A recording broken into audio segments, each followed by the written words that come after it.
क्योंकि बहुत से किसान भाई लगातार देख रहे होंगे कि फार्मा रजिस्ट्री क्या है। फार्मा रजिस्ट्री किसानों की ज़मीन की जानकारी, उसके फसल की जानकारी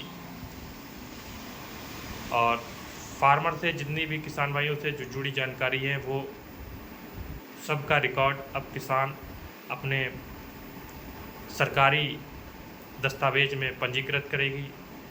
एक डिजिटल डॉक्यूमेंट्स के रूप में उसको एक पहचान पत्र के माध्यम से जोड़ेगी।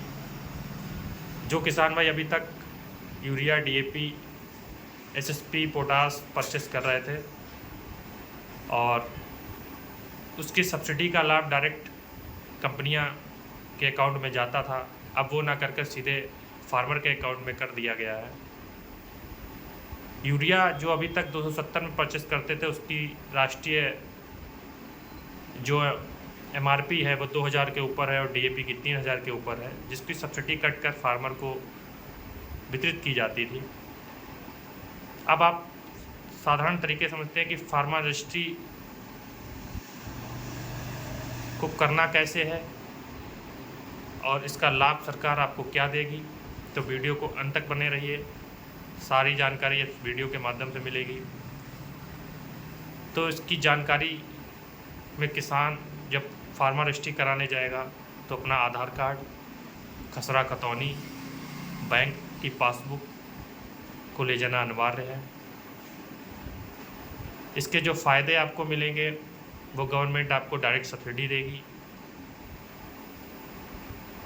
आपकी फसल का बीमा होगा जिसका नुकसान होने पर उसका मुआवजा दिया जाएगा और सरकार से संबंधित जो भी योजनाएं अभी तक सरकारी अफसरों के हाथों में चली जाती थी जिसका पता नहीं चलता था, उसकी जानकारी किसान को डायरेक्ट मिलेगी। इसीलिए फार्मा रजिस्ट्री करना ज़रूरी है। और फार्मा रजिस्ट्री को आप कहाँ से करा सकते हैं, तो आप अपने राज्य की वेबसाइट, किसी विभाग की वेबसाइट पर जाकर अपने आप रजिस्ट्रेशन कर सकते हैं या किसी सीएससी केंद्र पर जाकर आप आधार कार्ड और अपना खसरा खतौनी और बैंक की पासबुक ले जाकर आप रजिस्ट्रेशन करा सकते हैं।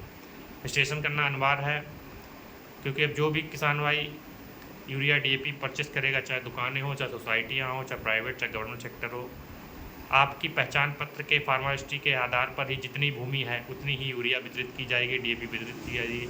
अन्यथा आप ज़्यादा नहीं ले सकते हैं। अगर आप ज़्यादा लेते हैं या स्टॉक लगाते हैं तो उस पर कार्रवाई की जाएगी, चाहे वो दुकानदार हो, चाहे वो किसान हो।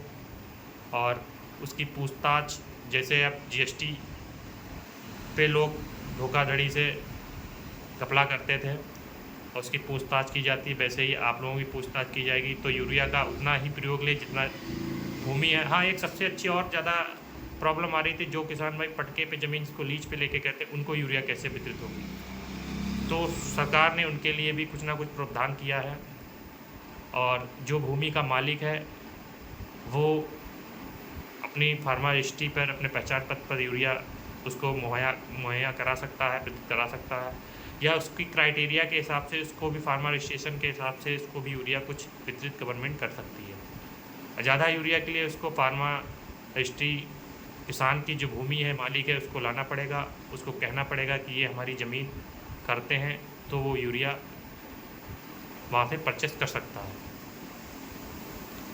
अब वीडियो को ज़्यादा से ज़्यादा इसको शेयर भी करें क्योंकि बहुत से किसान भाइयों को इस बारे में जानकारी नहीं है, और ज़्यादा से ज़्यादा लाइक करें और समय समय पर वीडियो आपको इस माध्यम माँ लक्ष्मी ट्रेडर्स के माध्यम से आपको मिलती रहेगी, क्योंकि एक फॉलो और एक लाइक हमारा उत्साह बढ़ाता है और आपको समय समय पर अपडेट देता है। तो लाइक और वीडियो और शेयर करना ना भूलें।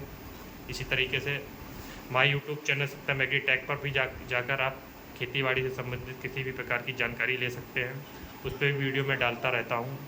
तो वीडियो अच्छी लगे तो ज़्यादा लाइक करें, शेयर करें और लोगों को बताएं कि फार्मा रजिस्ट्री क्या है। धन्यवाद।